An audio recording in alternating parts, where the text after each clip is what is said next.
Trigger warnings for the following: mentions and depictions of sexual abuse, victim blaming and shaming, addiction, harassment, and slut shaming. If any of these make you feel uncomfortable, please leave the video now while you can. And please, don't go out of your way to harass the person in question. It's not worth it in the end. Hey pups! Arby here. And did you read the title of the video? It may or may not be exaggerated, but I'll give y'all some context as to what I'm about to do a rare commentary / rant / discourse video on. This is Limus, a content creator whom stirred up a lot of controversy in regards to the show Hazbin Hotel. I'm sure y'all already know by now, but Hazbin Hotel is an indie animated series created by YouTube animator / indie show creator Vivian, aka vivziepop. I've talked about Hazbin, Helva, and Viv to death at this point, towards almost ad nauseum, and being a huge fan of the shows and creator myself, their video really offended a lot of people, myself included. To make a long story short about Limus, they go by she, they pronouns, and while they aren't the level of humanoid trash as Chris Chan, Lily Orchard, or Lyle Convoy, I'll ask all of you to keep those transphobic comments and bullshit mindset in that disgusting empty head of yours. The story goes, after their video went up in regards to the title of How Not to Write an Abuse Victim, with the character Angel Dust in the thumbnail, supposedly getting abused. They went to a convention with a friend whom invited her and got one of the VAs, Alex Brightman, to sign a sheet of paper with their video thumbnail attached to a piece of cardboard, and everyone was absolutely disgusted by it. There's also rumors of her invalidating the VAs, of Angel Dust, Michael from the pilot, and the current voice of Angel, Blake Roman, if Blake is a victim of abuse. I don't keep up with things like these, sadly. I'm just a fangirl who's somewhat normal and just wants to enjoy the things that she enjoys without having to do a deep delve into drama. Even vivziepop, the queen herself, commented her thoughts on how fucked up Limus's actions were in regards to that. Unfortunately for Limus, some insane Hazbin fan sent her sexual assault threats, leading her to leave Twitter for a good long bit.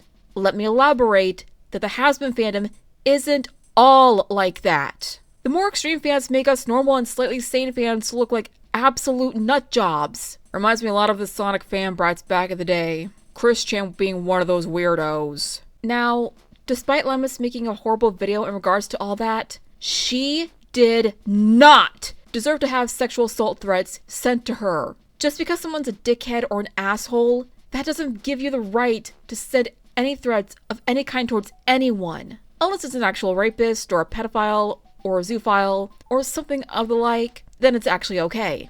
Once again, just because Limus has shitty takes doesn't mean she deserves to have threats sent her way. So please, don't go after Limus. I cannot stress that enough, people. That aside, it actually got me curious about her video in question, so without any further delay, let the battle begin!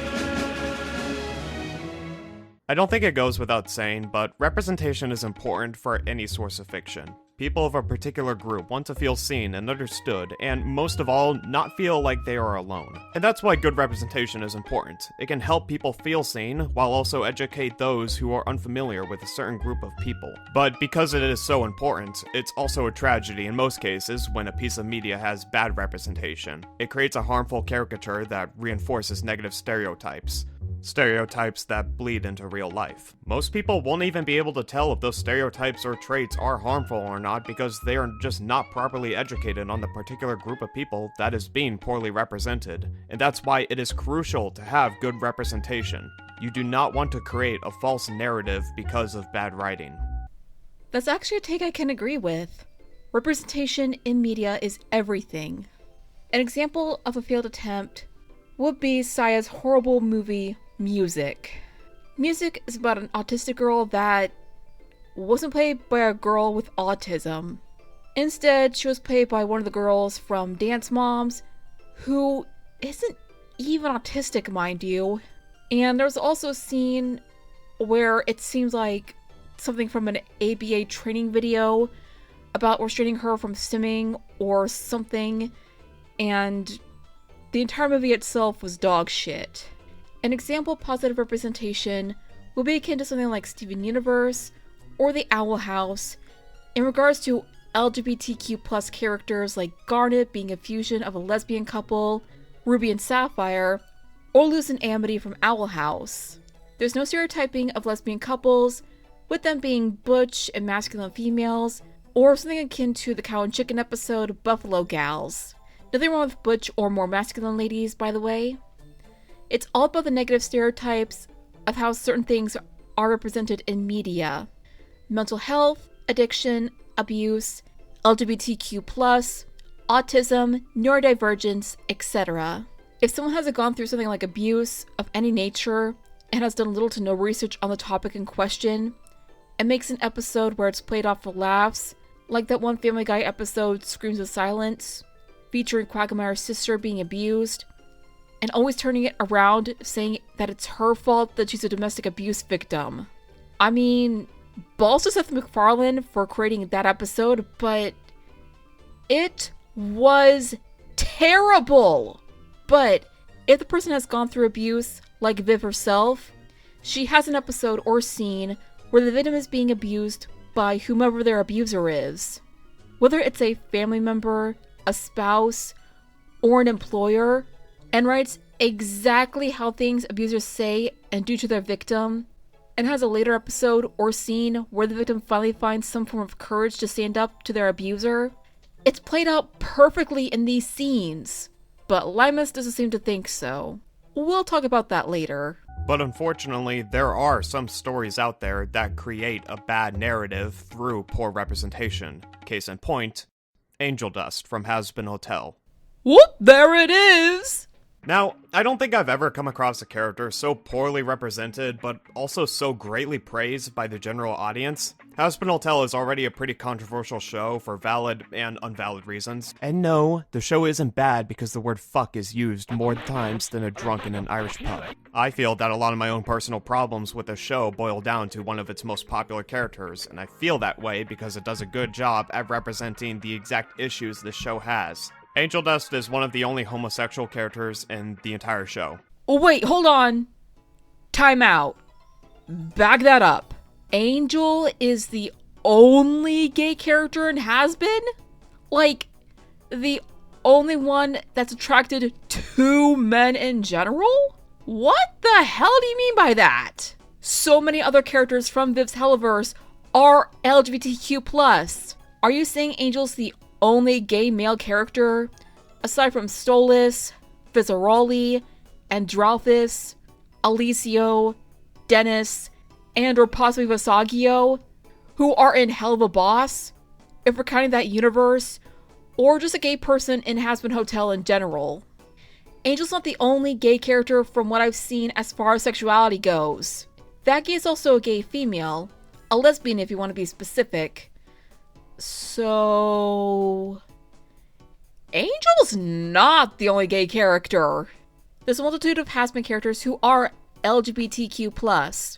Charlie, possibly Cherry, and Vox being bisexual, Husk and Valentino being pansexual, and Alistair being Ace Arrow, and so much more. Angel isn't the only gay character, if that's what you're referring to. Say he's currently the only gay male in Hazbin as of season 1. That would have been a better explanation. His entire gimmick is that he's a washed-up porn star slash prostitute drug addict. Already his character is just reinforcing negative gay stereotypes.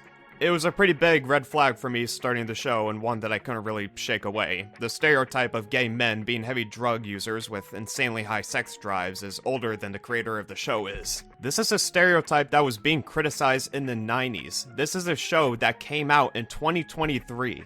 And there it is. Angel being called a gay stereotype that was criticized in the 90s argument. There's plenty of stereotypes just like that in shows like Family Guy and South Park, but for some reason, Hazbin just has to have that one specific argument in general. Limus, girl, you are aware that people who are addicts don't just boil everything down to gender, sexuality, etc. Angel being an addict isn't because he's this quote-unquote gay stereotype. I'm part of the LGBTQ plus community, and have friends who are such as well, and are supporters of the community too. Drug addiction and alcoholism is a stereotype among gay and trans people, yes, but it's also not uncommon any more than it was in the 90s. Again, you're right that it's a stereotype, but it boils down to how good or bad of a coping skill it is. Addiction is a negative coping skill most victims of abuse use as a way to escape the abuse they suffer from, not because someone's gay or trans or whatever they are. It's not about gender or sexuality. It's about how the victim uses the coping skills given to them to escape the abuse, healthy, unhealthy, or otherwise. It is wild to me that a character who is written like this is in a show that came out just last year. It wouldn't even bother me that much if Angel Dust being a party and play gay wasn't his entire personality. Angel being a party and play gay boy being his personality. Yeah, I'm done. Limus, honey, Angel isn't the quote-unquote party and play gay stereotype you claim him to be. Him constantly making sex jokes and comments and being an addict is part of his coping mechanism. It's not healthy. We aren't toddlers and we know that. But it's a way for him to escape the abuse Valentino puts him through. A theory and slightly bad example of such I have is Helluva Boss's one-off character, Chaswick Thurman. Chaz is a shark demon fuckboy who's constantly making advances to Moxie and Millie, talking about his, big package, quote-unquote, and is making innuendos a lot. Plus, he's freaking adorable.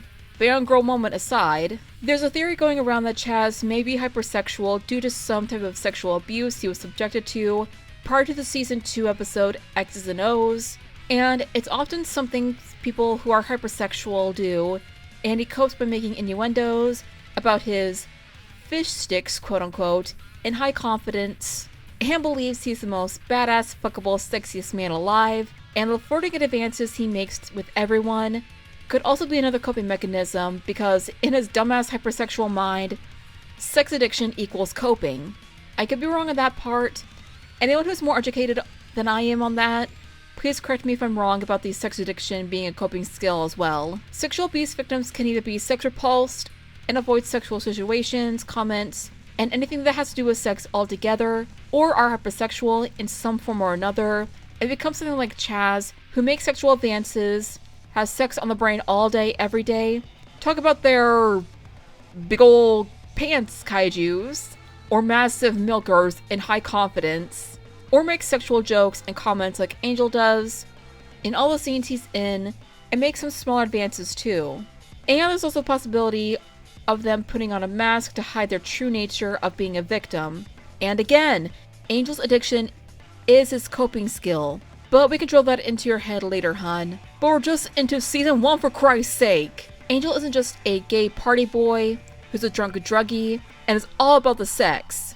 He's caring and protective, and in one scene where he tries to get Charlie to leave the studio during his work hours, he wants to protect Charlie from Valentino because he's scared of what Valentino will do to Charlie. And another scene where he's protecting Nifty from Valentino because he doesn't want someone like Nifty or Charlie to go through what he had to. And there's no way in hell that Valentino is going anywhere near Nifty. Something tells me Nifty could totally take him on in a fight.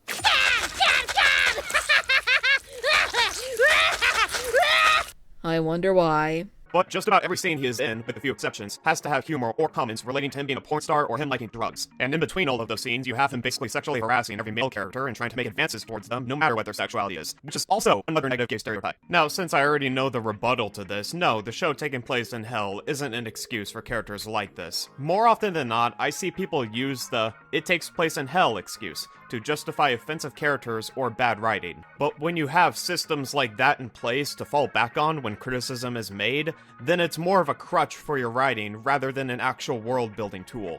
Angel Dust is just offensive for the sake of being offensive, but truth be told, I don't even think vivziepop realizes that he's offensive. I think she genuinely just doesn't know that he's a negative gay stereotype. Alright. We get it. The show takes place in hell. Angel is a sinner who made some bad choices in his life and was also part of the Italian mafia in his family when he was still human, and has made bad choices which landed him in hell. He's also a fictional character IRL people can relate to in the fictional world of the Helliverse. Angel is not written to be a gay stereotype as you claim. vivziepop created these characters long before her success with Hazbin and Helliva. Angel wasn't made to be the stereotype, nor was he poorly written as a victim. I'm not going to use the "it's in hell" argument here, because that's not the point at all. My personal rebuttal for Angel's advances is about the same as what I said earlier. Chaz and Angel are obviously totally different characters, but they're both hypersexual. At least that's what I assume for Chaz, due to his sexual comments, jokes, innuendos, and advances towards Moxie and Millie. Both Chaz and Angel being hypersexual and making advances to characters like Moxie and Millie or Husk is due to them being victims of sexual abuse. Chaz in theory, and Angel canonically. I said it before and I'll say it again. Victims and survivors of sexual abuse can either be sexual repulsed or hypersexual. It's very common for SA victims and survivors to be either or. And call me a snowflake all you want, but when your general audience of the show is like below the age of 13, then I do think it's important for you to have good representation in order to not send a bad narrative. Kids are really fucking impressionable, and if we learned anything from the internet in the past several years, it's that the content you put out will have an effect on people, negative or positive. I'm sorry. Under 13?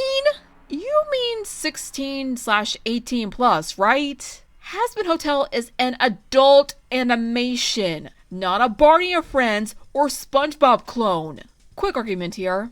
If parents let their kids watch adult shows like Family Guy, South Park, Hell of a Boss, Hazbin Hotel, or literally any adult animated show in general, because it's a freaking cartoon, and allow their kids to brain rot away, it's the parents who are at fault for letting their kids view that type of content in general. But you are right. Kids are very impressionable. But it's still the parents who are at fault if they allow their kids to watch adult animated shows because cartoons are for freaking babies, right?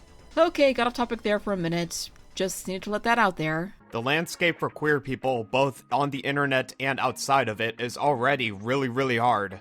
The last thing that we need right now is for more people to have reasons to hate us. I'm giving vivziepop the benefit of the doubt that she doesn't know that Angel Dust is a negative gay stereotype because I assume, in good faith, that she isn't trying to be like that. But it still doesn't take away from the fact that this is still the character she wrote regardless.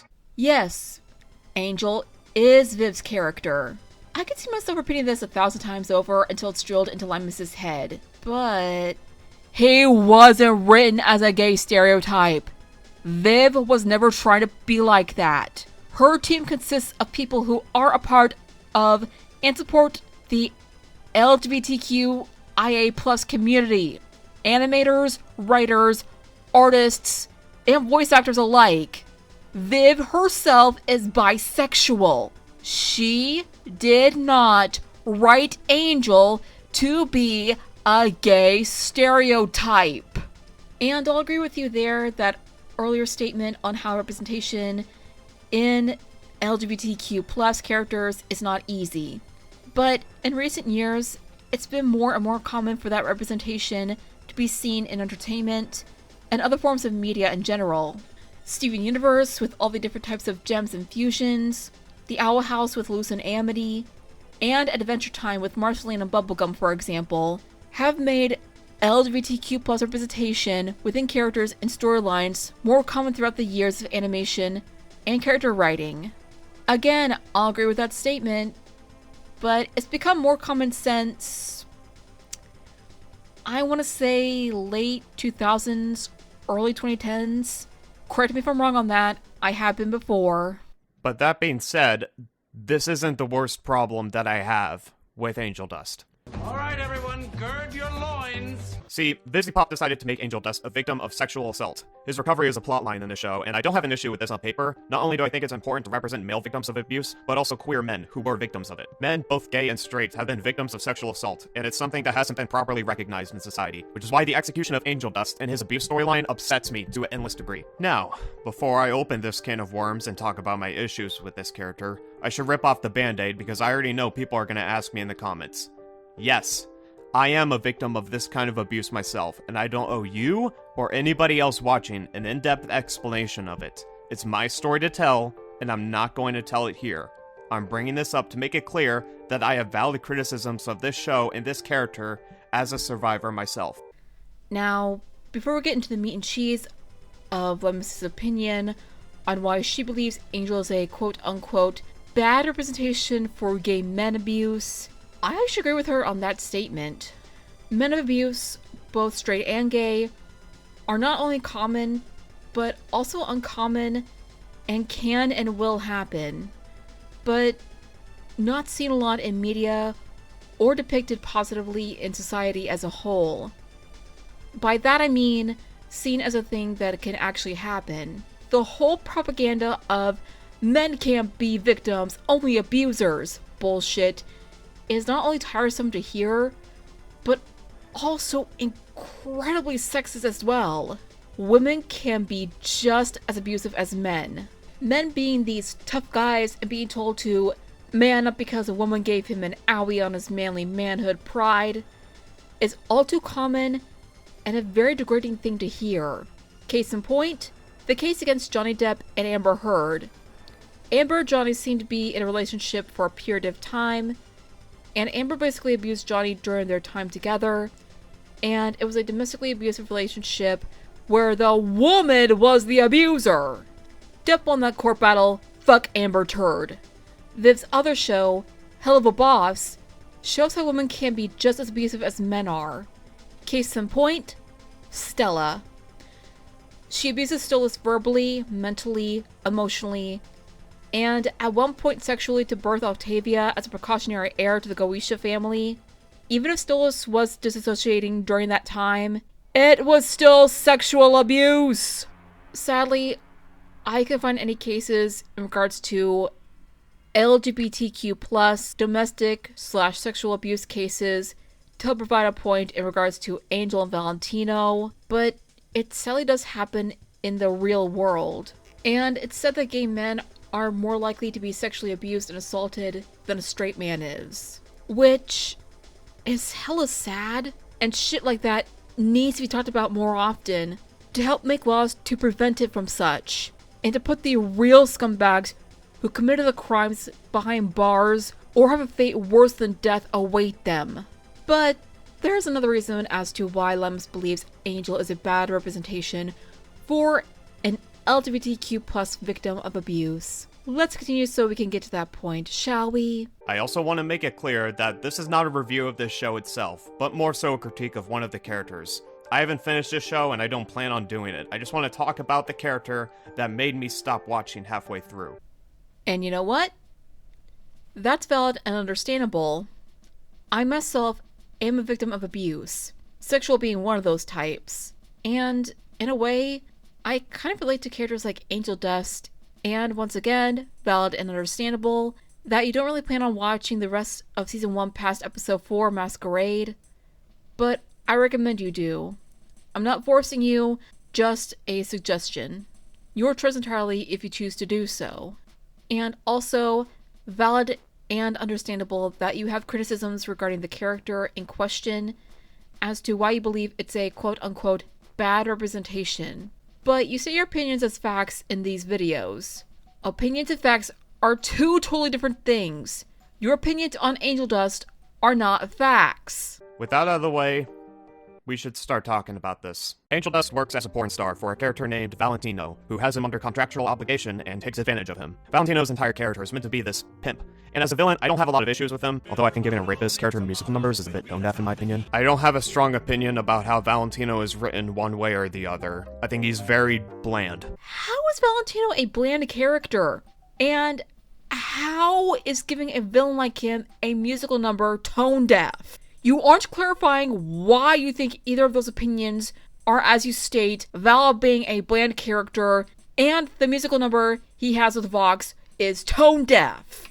Valentino's VA, Joel Perez, is an American actor whose profession is in acting, dancing, and singing in both TV appearances, as a live action character, voice actor, and theater performer. He's a Broadway-trained actor. Valentino is a realistic example of what an abuser is. I see some of my abusers within the character, and I have more problems with Valentino than he's a bland character and tone deaf. Valentino constantly overworks Angel and keeps him away from the people that care deeply about him, and tries his hardest to keep Angel in the V Tower to act in Valentino's porn films, and out of the hotel and far away from his friends as much and as long as possible, and treats Angel like his own personal puppet. Valentino isn't a bland villain. Viv wrote him as a realistic example of what an abuser is and what they do to their victims. A lot of my main issues stem from one episode, and that being Masquerade. It's the 4th episode of the show, and it's the one that got me to stop watching entirely. In the episode, Angel Dust has to deal with Valentina's life at the hotel and his life at work. Charlie tries to get involved, but when she does, shit hits the fan, and it results in Angel Dust getting physically assaulted by Valentino. See, because Angel Dust is under Valentino's contract, he has to obey his command even if he doesn't consent. After being abused, Angel Dust kicks Charlie out in order to avoid being harmed more. The one good thing I have to say about the writing for this episode is that a lot of this abuse is comparable to the real-life abuse that the porn industry conducts on their actors. And to give credit where credit is due, the show does a good job at portraying that, even if it's a little over the top. Again, another point I actually agree with, but aside from Angel being under contract, doing what Valentino tells him to do, even without his consent, he was trying to protect Charlie at the start when she first arrived at porn studios. Even after shit hit the fan and Angel got physically assaulted, he was overly worried about what Valentino would do to Charlie, even if he couldn't get her to leave before, and especially after ruining the set. Hence why Angel was acting so angry and upset. He was trying to protect Charlie. Despite her being able to take on Valentino herself, seeing as she is the Princess of Hell, Angel couldn't allow her to be hurt by Valentino, so he had to drive her away in order to protect her from Valentino hurting her instead of him. Angel would rather be the one suffering instead of his friends being the ones to suffer Valentino's abuse, which is another common and realistic tactic that abusers do to their victims. Also, the over-the-top assault scene is also something realistic that abusers do to their victims. Abusers do over-the-top things like extremely unwarranted John Cena slam dunks to hurt them on purpose. This scene on its own would be completely fine if it wasn't ruined by the musical number that follows it. What? The song Poison is just Angel Dust singing about being abused and how he is helpless to it. Is it a sad melodramatic song with slow and meaningful instrumentals? No. It's a techno dance song that removes any sort of seriousness that the song may have. You can't be serious, right? Poison is an extremely popular song from Hazbin, with a multitude of covers, having been nominated for a Grammy Award, and is a powerful song to boot. And it doesn't need some melodramatic, melancholy melody with slow-paced instrumentals to it. Yeah, it's an upbeat song, but there's plenty of upbeat songs with deeper meanings to them. Not every song about darker subject matters have to have a melancholy and meaningful melody to them. Some of them can be upbeat with whatever melody suits the song. It doesn't help that the music video has scenes of Angel Dust essentially being abused right in between scenes of him dancing like it's a Kesha music video. And look, I get that there are songs out there with serious lyrics and messages that sound upbeat and cheerful.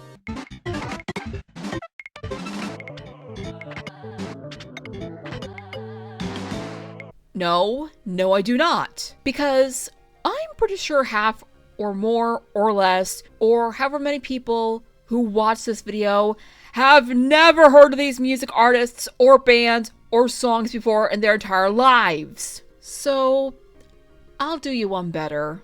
I'll handpick a few songs myself and play little snippets of each of them. Examples of upbeat songs with deeper meanings behind them. Lost by Bring Me the Horizon, about mental health.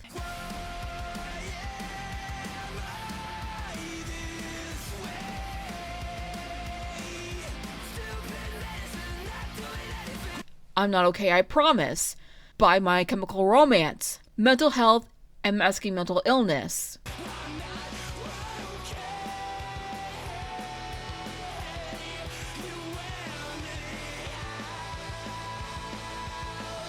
Michael in the Bathroom, from Be More Chill, Depression.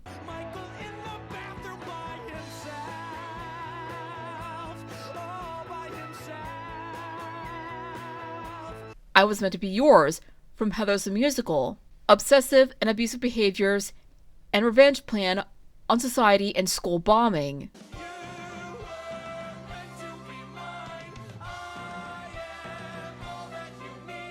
Till Someone Gets Hurt reprise, from Mean Girls the Musical, Betrayal.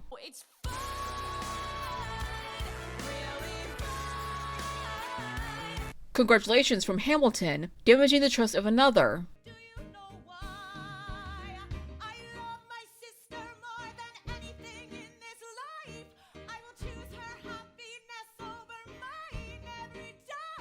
All You Want to Do, from Six the Musical, Sexual Abuse.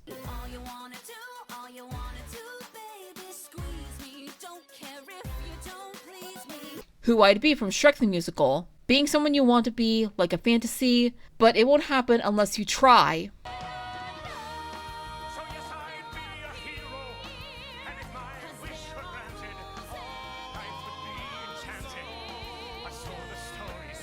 Mother, from a Slender Man musical. Yes, there's a freaking Slender Man musical, which I believe is about the baseless tasks of motherhood. I could be wrong on that. So I send your siblings, like my tall and slender son, to squirm into that bubble, bring you back here one by one. You've come for sweet Eau Claire, who arrived just yesterday. Those were even more examples of songs with both a deeper meaning behind them, and each of them all had upbeat bass tunes and instrumentals to them. Not every sad musical number or song has to have that. But the biggest thing that sets those songs apart from Poison is that Poison is created for the sole purpose of a cartoon character whose entire gimmick is being slutty and provocative. Poison was written as a purpose for a fictional character to be slutty and provocative.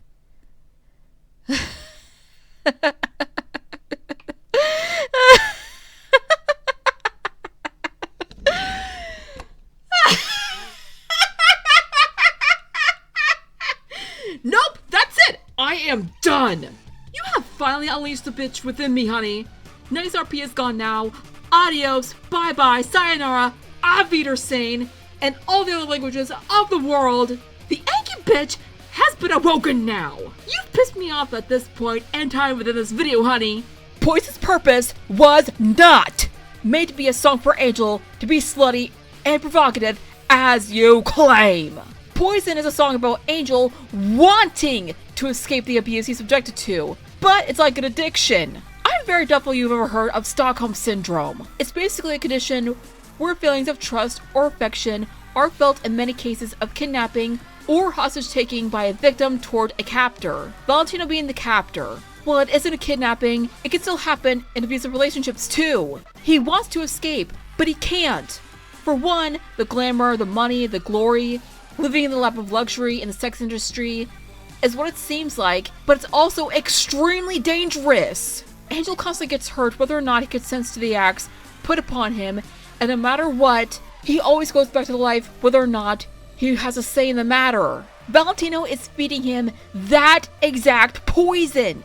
The song is about the darker side of sexual and psychological abuse and trauma and the damaging and devastating effects it has on the victim, not about making the character as slutty as possible. While other songs are made with the purpose of conveying a serious message, Foster the People didn't write Pumped Up Kicks because they wanted to create a cartoon character about a school shooter. They wrote it because it's an actual song with a message behind it. Any sort of message that's in Poison is completely lost in translation because of this music video. And Poison did have the exact same thing, but with the message of how sexual and psychological abuse affect the victim. What also doesn't help is knowing that this music video, along with many other scenes, is storyboarded by somebody who has an actual rape fetish.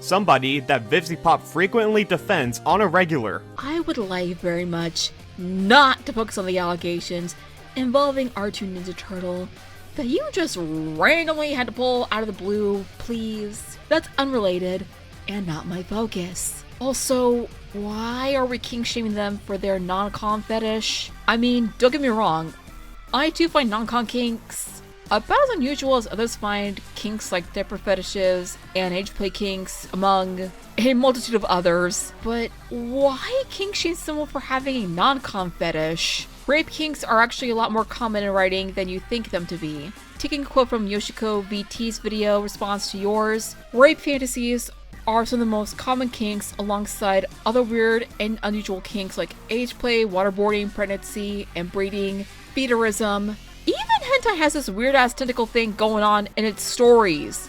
And there's plenty of books and fanfictions with those weird ass kinks. Rape is by far one of the most common kinks in both the bedroom and story writing alike. Also, those screenshots are way out of context. Sure, some of the team members say and do things they shouldn't, like joking around with minors, the way Raphael did, but for whatever reason, the whole Spindle Horse crew and Viv herself are always, and I mean always, falsely accused of being gross and terrible people. I'll never understand why that is. Kind of the same thing as people accusing Seth MacFarlane and Matt Stone and Trey Parker of being gross and terrible people, but it seems to be worse for Viv than it is for the creators of Family Guy and South Park. That's just the unfortunate world we live in. Everything can be taken out of context, but we shouldn't be quick to judge the issue just by screenshots alone and not jump to conclusions. People who take stuff like that out of context really need to hear more of the story rather than, oh, one person says something sexual to a minor. Everyone on the indie cruise show is a disgusting pig. The issue could have been dealt with in a better way, of course, but don't be so quick to judge just by out-of-context screenshots alone. Try to get the full story first before coming to conclusions. I can't watch this music video and assume that it's being made in good faith when part of it is being made by somebody who thinks that the abuse that Angel Dust suffers is hot. So when somebody who isn't a victim of SA themselves and has a fetish for non-con is hired by somebody to storyboard for scenes of the character in the show with a SA storyline, then at that point, I can't assume that Vizzy isn't ignorant to what she's doing. But she's not!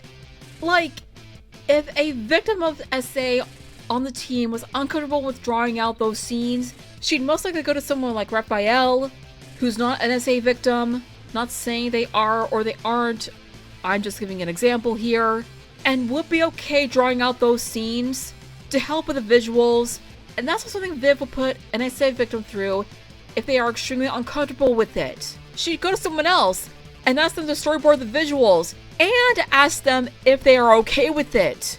Again, why are we kink-shaming R2 Ninja's rape kink? I mean, it's unusual and not very tasteful, yes, but it's a common sexual fantasy found in fictional media, like dark romance novels. Whether or not Raphael is a victim of SA or not, the storyboard animatics they created were approved by the survivors as an accurate portrayal of what sexual abuse and assault entails. I get it. Your opinion on the scenes and being uncomfortable by them as well as Raphael's supposed rape kink is valid, but you don't need to be an invalidating prick about it! And going back to the screenshot of Viv, quote-unquote, defending Raphael's actions, pause it, read it, I'm gonna let y'all do it. Viv isn't defending Arch Ninja Turtles' actions. She's defending those who are either hypersexual or do sex work as victims and survivors of SA, and how they cope with their trauma and responses to such. Dear Arceus, I'm about to have a migraine at this point. This episode doesn't get any better, by the way. The next scene has Angel Dust having a freak out over Husk calling his flamboyant, horny act fake. So he storms off to a random bar, only to be picked up by Husk after he almost got himself roofied. When Husk confronts the self-destructive behavior, Angel Dust opens up and saying that it was a way for him to forget about everything in the hopes that him getting high and wasted will ruin him enough that Valentino will lose interest. Wow, it's almost like Angel was written to be a realistic depiction of an abuse victim in the sex work industry with unhealthy coping mechanisms. Oh jeez, it haunts us.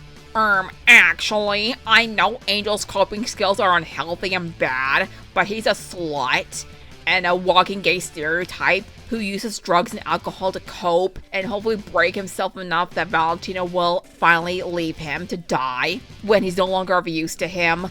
But since his essay is also depicted as a fetish, therefore, him being a slutty addict and a gay stereotype means he's not a real victim of essay. Aww. That is exactly what you sound like right now. I know I have an issue with contradiction myself, but girl, either stick to the points you've made within this video or get the fuck out. Abuse, and especially sexual abuse, leaves people with a lot of trauma, and the ways in which they cope with the trauma can be unhealthy. Angel Dust's way of coping with it is undeniably unhealthy, and it really doesn't help when this unhealthy coping mechanism is so glamorized throughout the entire show that jokes are being made about it constantly. Congratulations! You finally realized that Angel has an unhealthy coping skill to help him survive his trauma and abuse. But the fact that you called it glamorized, that's not what it is! Yes, drugs, alcohol, and bad shit like that can be glamored and glorified like it was back in the 80s and 90s. But that's not the reason why Angel's character is the way it is! It's a means to showcase what victims of abuse can go through and how they find certain coping skills power through whatever trauma they're going through. The reason why Angel's doing this to himself, the relapses, the sexual advances towards Husk, it's so he can break himself hard enough in the hopes that Valentino will finally tear up the contract and see Angel as completely useless to him, and he can finally be free from their deal for good. Those destructive coping skills are not meant to glamorize the meaning behind them. It's also very common too. I've done the same things that were self-destructive myself. Angel's coping skills are not meant to be glamour. They're meant to showcase the unhealthy coping skills an abuse victim can obtain and use to cope with the trauma and abuse they are going through or have gone through, only making them worse, and people who are victims / survivors of abuse who have unhealthy coping skills need all the help they can get to break out of their bad habits and unhealthy coping skills to find better, safer, and more healthy coping skills. Either realize that these self-destructive behaviors are bad and are not meant for the purpose of glamorization, as you so desperately claim them to be in your opinion, stating it as if it's a fact, or get the fuck out. Let me make this very clear. This is not okay. Self-destructing is not how you deal with trauma. It will only make things worse. I literally just said that! I'm saying this because it's very obvious the show is afraid to explicitly say it. And I know that hearing me say it does not mean that it's easy to change, because I get that it's hard. But when shows like these that glamorize these unhealthy coping mechanisms start to get popular and more people start seeing it, then people will start to have this idea that this is normal, and it's not. It is not glamorizing it! The show doesn't have to explicitly say things like, oh, druggy, booze-loving person is also an SA victim with bad habits and coping skills. These aren't healthy! Hazbin Hotel isn't a Barney and Friends ripoff or some kind of SpongeBob sitcom of sorts. Anyone who watches the show can see and tell that Angel's coping mechanisms aren't healthy or positive in the slightest. Nobody said that Angel's coping was healthy. And nobody said the show had to explicitly say it. It already shows it without saying. It's a positive representation of those who cope in harmful ways like Angel Dust is doing, and is the best way to portray as such because so many abuse victims cope similarly to Angel. Hazbin is not afraid to say it out loud and proud, and it shows it in the way that it does so the viewers can relate to the character. It's basic science within animation, stories, and art in general. Jesus H almighty, this person doesn't seem to understand what any of this means.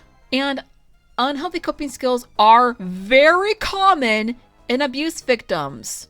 Just because it isn't normal doesn't mean it's uncommon. Viv clearly isn't romanticizing it, and it is an issue for abuse victims when it's glamorized and romanticized in media, such as dark romance novels. Hazbin is something like a dark romance or Family Guy. It's its own freaking thing, and it showcases the ugly truth behind abuse and the glamorous lifestyle of the sex industry and what survivors of abuse have gone through, similar to Angel's situation. The show is more comfortable showing the act actually happening while adding sparkle on filters in order for people to make scene compilations of Angel Dust slain. Is that so wrong that people think a character like Angel Dust can be an absolute icon, like, say, Paris Hilton, Britney Spears, and Barbie? Two of those I mentioned are IRL people who have suffered some form of trauma and abuse in their lives before. What? Are you gonna go back to making fun of Paris and Britney for being party girls and them going through their mental breakdowns just because they were abuse victims and suffering from whatever bad, unchecked mental health they were going through, like you are with, oh, I don't know, hypothetically invalidating victims of SA who are in the sex work industry and or hypersexual like Angel Dust because they're sex workers? Angel Dust opening up about his abuse and his unhealthy coping mechanism is fine on its own, but when you follow that up with another musical number, then it sort of cheapens those serious moments. How? How does it cheapen the moment? It's how the show is written as a form of art. Hazbin Hotel is a musical adult animated series that has its own style and tone and story and characters others who view it and are fans of can relate to. Limus, honey, we get it. You hate the songs in Hazbin Hotel, despite them having Broadway-trained actors voice and sing as the characters they've assigned each of them to. Please shut the fuck up about how much you hate the songs in Hazbin, for God's sake, and get on with your discourse as to why you think Angel is a quote-unquote terrible representation for abuse victims. Because he's a gay stereotype and an addict and a prostitute, please! Loser Baby isn't as bad as Poison, but it's still really tone deaf. It's another upbeat song, except this time it's about how your abuse isn't unique and you need to stop whining like a bitch and find company in other people who are in the same situation as you. What a great message to send. Limus, you did not just call Keith David, the voice behind Dr. Facilier, fucking tone deaf! How the fuck is the goddamn sound tone deaf? Both Keith and Blake have amazing voices. What in God's name is wrong with you? Also, is that how the fuck you view Loser Baby? Stop whining like a little bitch because you ain't special, but I'm in your company, bitch. What a great sentiment to those who fucking love the song and have it as a comfort song to know they aren't alone because there are other victims and survivors like them, despite everyone going through different fucking types of abuse. Not only are you validating SA victims who are sex workers, oh no, but you also just validated so many other abuse victims who have been through the same or similar situations as Angel and Husk. Loser Baby is a song that has a meaning of, hey, just because you're a victim and you constantly fuck up as many times as you do, you aren't alone in this because there's others just like you who go through similar shit. And you're still a person deep down inside.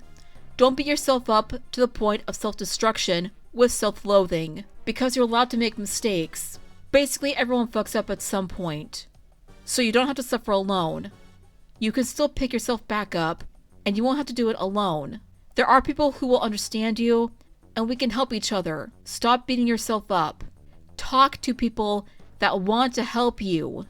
I got most of these from a Reddit post with a deeper meaning behind the song, and I'll leave links to videos made by Shkni and Cryptic and more in the description if you want a deeper and more in-depth analysis on Loser Baby or Poison. Songs like Poison and Loser Baby are supposed to be songs about what survivors go through and the challenges they face in regards to healing, trauma, and the abuse they go through or have went through. Both songs give off a sense of power and control to give hopeful and comforting messages to the listeners whom are survivors that they are not alone. You sing, "Oh, you're an abuse victim? You're not special and neither is your situation. Everyone goes through shit like that. Stop whining like a little bitch, so let's be miserable together, because I'm a victim too, and find more victims to be in your company because nobody's special, because they're a survivor." Bullshit. It's not only implying that you're invalidating other survivors, but you, as a survivor of SA yourself. The implications are strong within this one. It doesn't even work in this show's context, because it's comparing Angel and Husk's situations like they are at all similar. I'm sorry, but Angel just being forced into sexual actions against his will is not the same as Husk betting all on black and losing. Because it is the same! Or similar at least. Both Angel and Husk are under the thumb of an overlord. And seeing as you didn't watch the rest of Season 1 after Episode 4, because of your own trauma response to the scenes within it, you obviously didn't see how Alistair abused Husk. Angel is under a soul-biting contract with Valentino, a pimp and the overlord of lust and depravity, not to be confused with Asmodeus, the sin of lust and ruler of such. Asmodeus views lust as an art that must be rewarded, with both parties having equal consent to each other, and the acts and fantasies they wish to perform on each other if both parties consent. Valentino, being a pimp and a rapist, Valentino believes that lust is not just an art, but an art that has power and control whether or not the other party consents to the acts and fantasies. The other party being Angel. Valentino wants to have sex, Angel will be his fuck doll. Valentino wants a graphic and violent scene in his film, Angel is the actor to perform it. Valentino wants what he wants.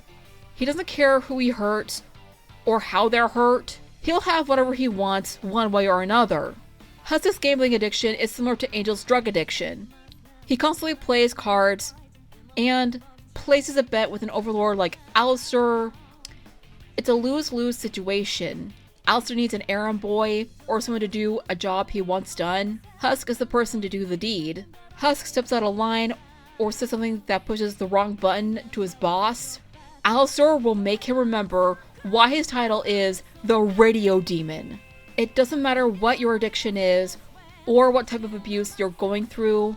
They're all the same or similar in some form or another. Despite Angel being an SA victim, whom is also a porn star, and Husk being a gambler and a bartender, their situations are similar despite their abuses being different. I know what you may be thinking, and no, I don't hate musicals.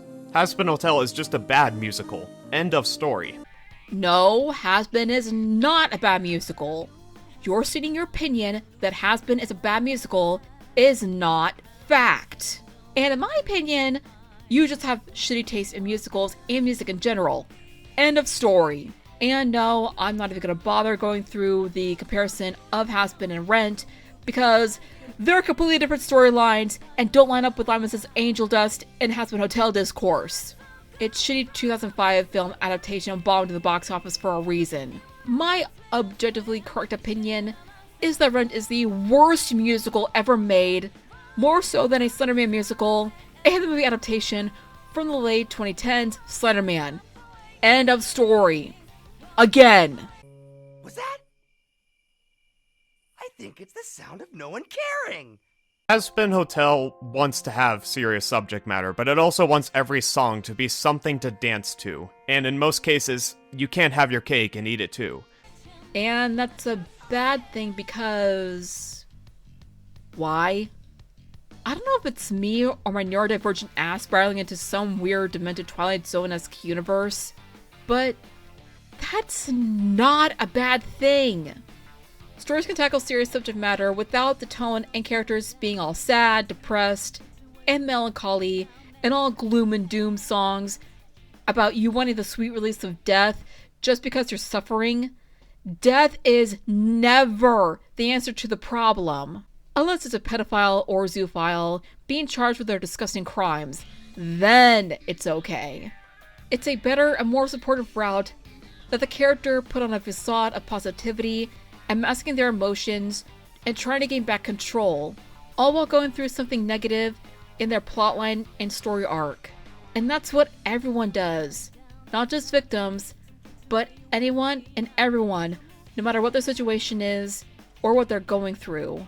And it's better that the songs are more upbeat, with more meaningful messages and a deeper implication behind them, while the person behind the mic singing and performing the song in question is trying to be strong and positive overall.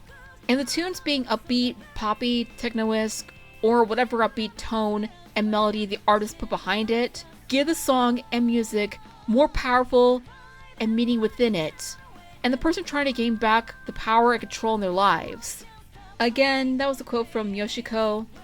Highly recommend you check out her response to Limus's video and channel.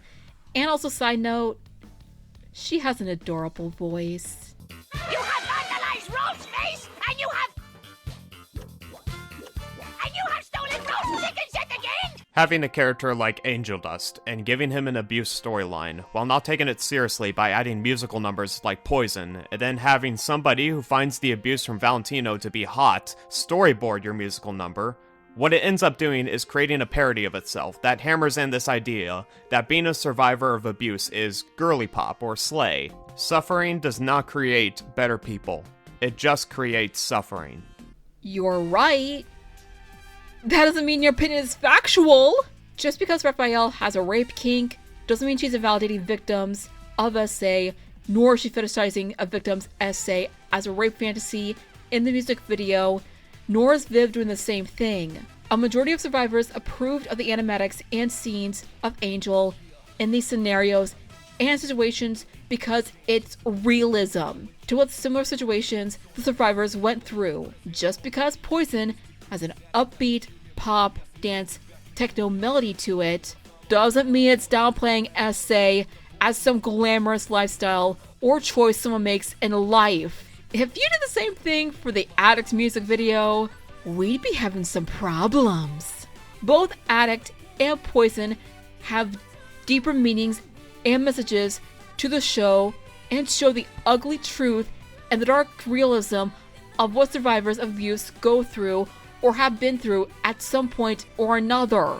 They both have a poppy dance-esque tone and melody to them, but they both reveal the horrible truth and are more realistic about the abuse so many victims go through, especially those who are in the sex work. And I know for a fact that it is not vivziepop's intention to create a character like Angel Dust in this manner, but it doesn't change the fact that it still happened, and this is the character that is being praised and looked up to. And the continuation of the contradiction of Limus saying Viv meant to create Angel as a gay stereotype, but also Viv didn't intend for him to be the stereotype. Girl, what are you saying? You have worse contradictions than me, and I'm a fucking moron! Abuse is not something to be fetishized, and being a survivor of it is not an aesthetic, nor is it as glamorous as the show tries to make it look in musical numbers. It's something that sticks with you for the rest of your life. It never goes away. Again, you're right. But Angel's abuse isn't at all fetishized. I'm going to say this one last time to get it through your thick skull. Just because Raphael has a non-com fetish and possibly has an attraction to Valentino doesn't mean Angel's abuse is fetishized. You're just a kink and slut shamer at this point. I find it concerning and weird that a lot of people out there have a rape fetish too, but you don't see me kink shaming them. Unless they don't have the other party's consent to play out the consensual non-con fantasies, then that's a different story. Hazbin Hotel is a show that comes so close to expressing that point, but it fumbles it in every single way possible. Everyone has their own way of coping with abuse, but the show acts as though there is nothing wrong with how Angel Dust copes with his abuse. How the hell does it fumble it up? It has shown that there is something wrong with his coping mechanism. From his outburst at Husk before he left to relapse into the same bad habits all over again, to destroy what progress he made during his time in the hotel, from his monologue after Husk saves him from those loan sharks about to drug him with a spiked drink. How is that fumbling up and showing nothing wrong with Angel's harmful coping skills? Because it's showing how harmful Angel's coping mechanisms are and the effects both his coping skills, trauma, and abuse have on him. Loser Baby has proven to me that the show does not understand why this is an issue. I am tired of people talking about Angel Dust like this is the best way to write an abuse victim, because it's not. Angel Dust is a poorly written character that reinforces negative gay stereotypes, while at the same time being a harmful representation of what it's like to be a survivor of abuse. And I'm sick and tired of people like you saying how characters like Angel and many others like him are bad representations to victims of abuse who are LGBTQ+, addicts trying their damnedest to sober up and get clean from whatever substance abuse they've obtained, and overall slut-shaming SA victims who are hypersexual and or sex workers. You clearly didn't get the messages behind Poison or Loser Baby. Just because they weren't sad or depressing and the characters were all sunshine, rainbows, unicorns, and lollipops. But behind the masks, they were people suffering. Angel Dust is a realistic representation of what a majority of survivors go through, whether they're LGBTQ+, recovering addicts, or sex workers, and the effects it has on a person. Not everyone's trauma is the same. Not everyone copes the same as you or I do. Not everyone goes through the same type of abuse as you or I have. Everyone copes differently. Everyone goes through different types of abuse and suffers any and all types of trauma. And Angel Dust, while some may say not the most perfect representation for everyone, a realistic one nonetheless. Angel isn't the stereotype for victims and survivors.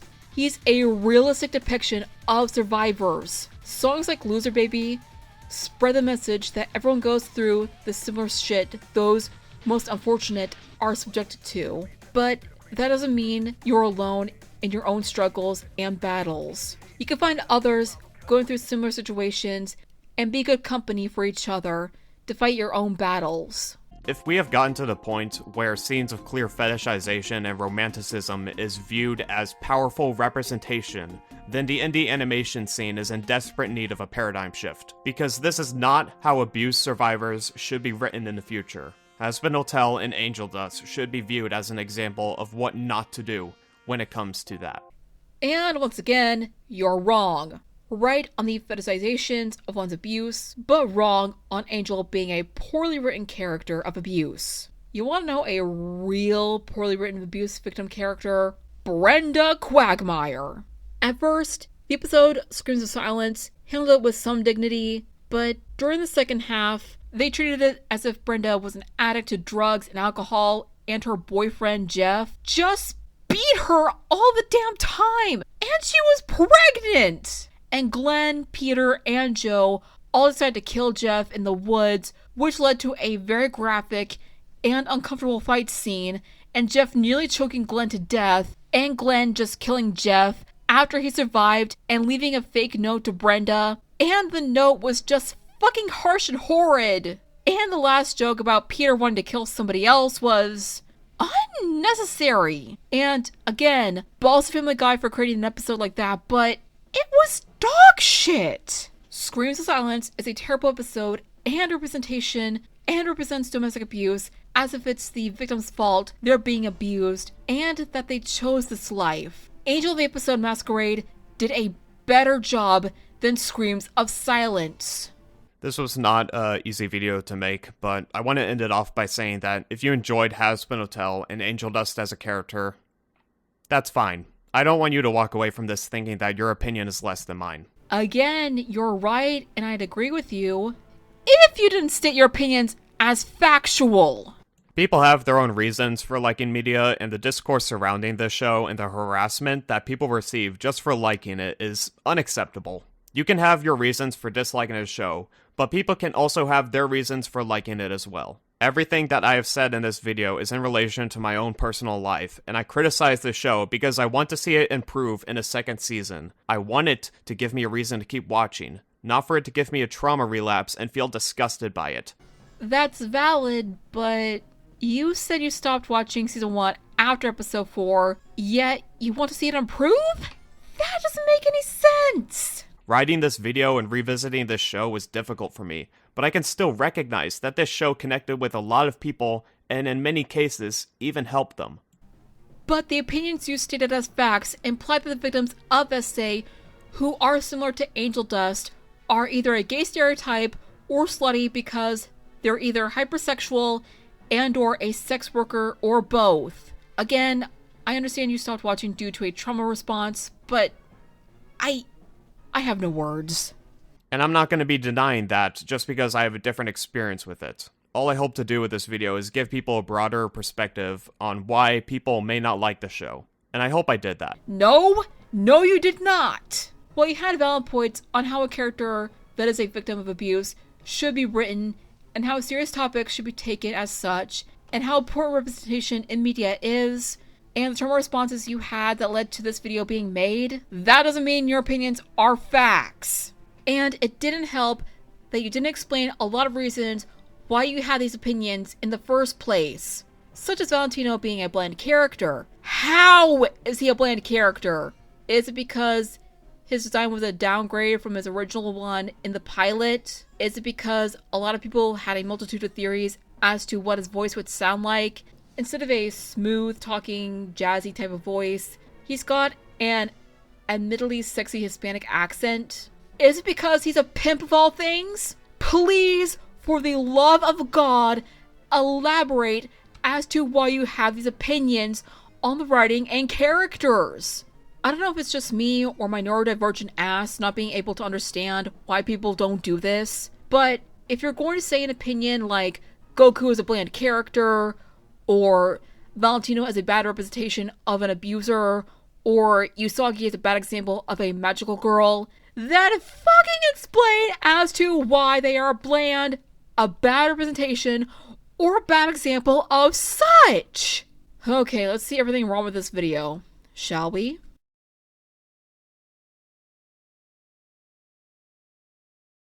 Joking aside, let's focus on some of the pros before getting into the cons. For some of the points you made as the importance of representation in regards to minorities such as abuse victims, LGBTQ+, and many others are points I actually agree with, and how they need to be shown more in media, and not just as a punching bag or a stereotype of cow and chicken buffalo gals, or the hee hee ha ha funny essay of Quagmire being a rapist and Meg being the family scapegoat. Importance of showcasing unhealthy coping skills victims can have, such as drug abuse and alcoholism, and the effects it can have on the victim. How serious topics like abuse shouldn't be played for laughs like it does in Family Guy or South Park, and how well Hazbin portrays abuse IRL within the sex industry, and giving credit where credit is due. On how the show portrays and writes off scenes like the one in Angel's dressing room, as well as the fetishization of abuse. Abuse should never be fetishized. Ever. As for the cons, there's a lot. Saying characters like Angel Dust is a bad representation of the SA victims because he's hypersexual and a porn star is basically an insult to the IRL SA victims who do work in the sex industry. Calling Angel the negative stereotype because he's a gay addict and a porn star, and just boiling it down to his sexuality. Stating your opinions as facts, like with Poison being a girly pop song, and an excuse for Angel to be more slutty and slay, and Loser Baby being a quote-unquote suck it up and deal with your abuse type of song. Not elaborating on your opinions further, such as Valentino being a bland character. If you're going to say your opinion, explain why you think that way about the opinions in question. No, I'm not saying go into detailed explanations.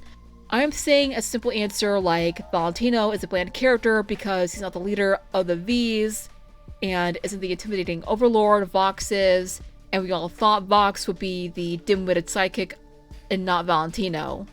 Contradictions, such as saying you stopped watching season 1 after Masquerade because of a trauma response, but you still want the show to improve in season 2, even though you stopped watching it.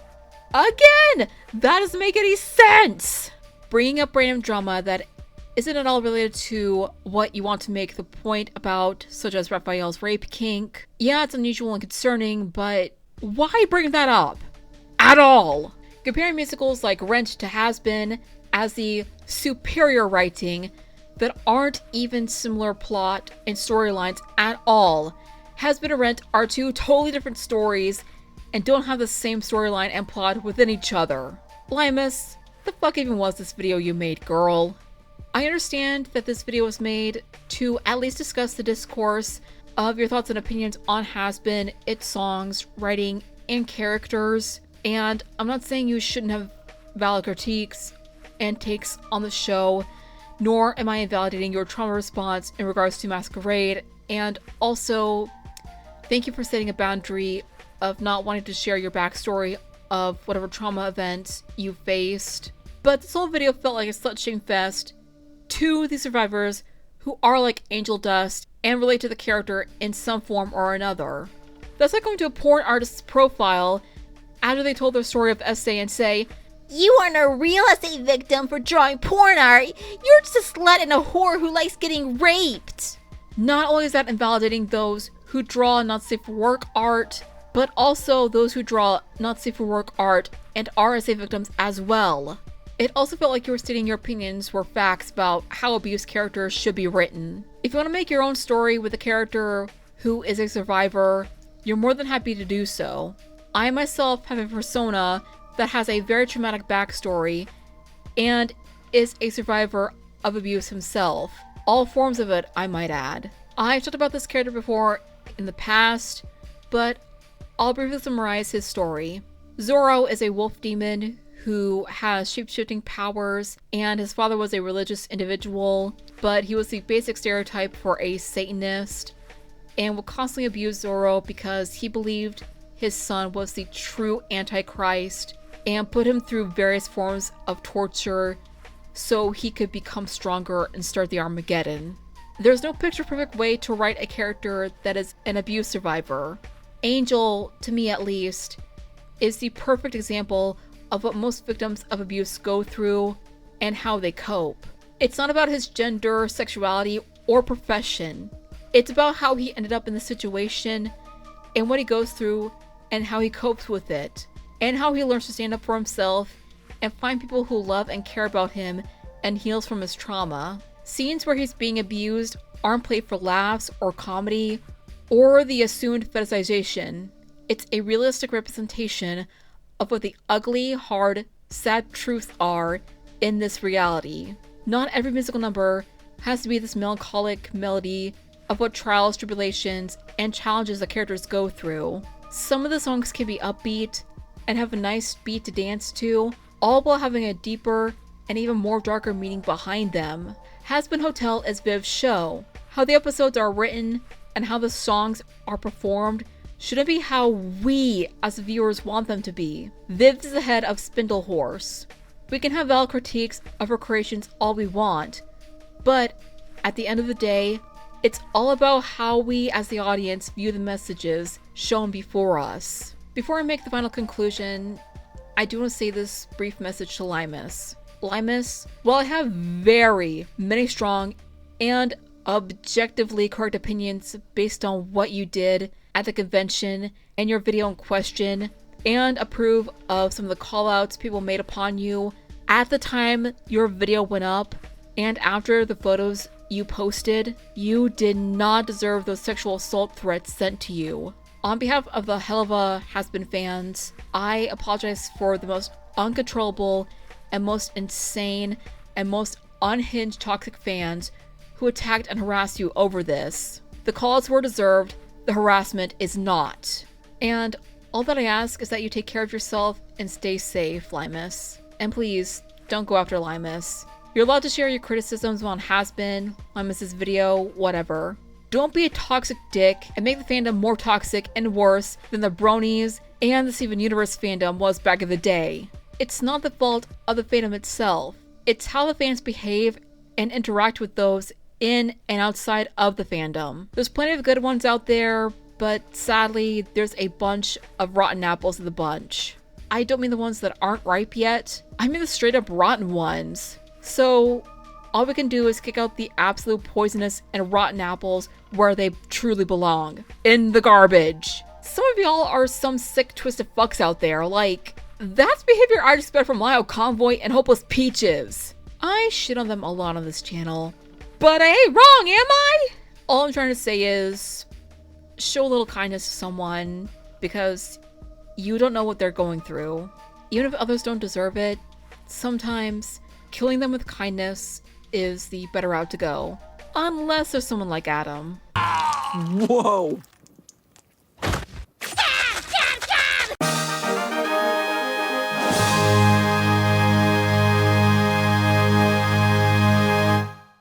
So, this is probably one of the longest videos and scripts I've written and made for a video essay. But I hope y'all enjoyed it, and regardless of both mine and Limus's opinions on the Angel Dust discourse, please do respect our opinions on the matter, and if you want, be sure to share yours in the comments below. And for the last and final time, please don't go after Limus. They've already gotten enough harassment over this, and it's honestly making the more normal Hazbin fans look like crazy nut jobs that should be locked up in a padded cell. Now, it doesn't matter if y'all love or hate Hazbin Hotel, Hell the Boss, or vivziepop. All I ask is that everyone be respectful in the comments towards the opinions of others on the matter. You're allowed to criticize both shows, creator and crew, Limus for their opinions, and me for this video and my own thoughts and opinions on Limus's video, and on Hazbin, Helva, or even Viv herself. But I draw the line at being beyond an asshole by sending a person rape threats. Fucking stop and go outside and touch grass for once. And hopefully this video was of some help to both Limus and everyone who clicked on this video. That aside, I'll leave links to sources and videos that helped my research for this video and made it possible. Be sure to check them out and subscribe to those people who made those videos because they absolutely deserve it. I'll also link Limus's video in the description, and all I ask is that you be respectful and form your own opinion on her video essay about angel dust. That being said, that's all the time I have left for this video, and I'll see you in the next one, pups. Take us home, outro! Okay, so that was an interesting video to make. Again, don't go after Limus. They've already gotten enough harassment for one lifetime. And I don't even remotely condone that shit at all. If they were a pedophile or a zoophile, that'd be a different story. But just because someone has an opinion on something you like, be it good or bad, that doesn't and should never warrant an attack. Like, at fucking all. Can we all just have some normalcy and down an entire bottle of chill pills and to fucking relax for goddamn once, please? I'm a proud Helliverse fangirl, and a strong one at that, but even I have standards and boundaries. Let's not turn the Vivzie Helliverse fandom into the Steven Universe fandom 2.0 with the same shit that was pulled on fucking Zammy. We're pulling on fucking Limus. Please and thank you. Anyways, time for the showcasing of fan arts. This first piece we got is by my very good friend Rosaray Ramsey, and I freaking love this one. It's super adorable, loving the background with the cherry blossoms, or whatever kind of flowers they are. Regardless, it's still very cute, adorbs, and I love it. And here we've got another one by Rosaray Ramsey, and can I just say that I love the fact that it's just me and Stryker. Again, she did a really good job on this one. Credits to the OG of the base creator, and it's super adorable. And if y'all want to share any fan art of me with Striker, Chaz, or both of the boys, wink wink, nudge nudge, cough cough, socials are in the description. And finally, this next piece is by Etienne Druid. I hope I pronounced that correctly. And they made this when I was majorly down, and this piece is also very adorable. And I love the way they drew the channel mascot and my Imsona. It's super adorable. Their style is mega cuteness overload here. If you want your fan art featured, be sure to follow and tag me on all my social medias in the description box below. Big shout out to my level 1 Patreon tiers, Patreon, and Tybo Toy Drill. Thank you both so much for your support. If you want to support me in the things I do, my Patreon and Ko-fi are in the description. Warning that my Patreon contains not safe for work materials, but thankfully my Ko-fi is 100% safe for work for all y'all non-NSFW lovers out there. That being said, links to everything in the description. Check them out, and if you want to see more videos like this one, or just randomized content in general, consider mega punching that like button, and be sure to hit the subscribe button too, to stick around for a good long bit. And if you want to be notified every single time I post or upload something, be sure to ring that little bell next to the subscribe button. Well, that's all the time I have left, and I'll see you next time, pups. And as always, remember to stay awesome, strong, and beautiful. Until next time, RP is out. Peace!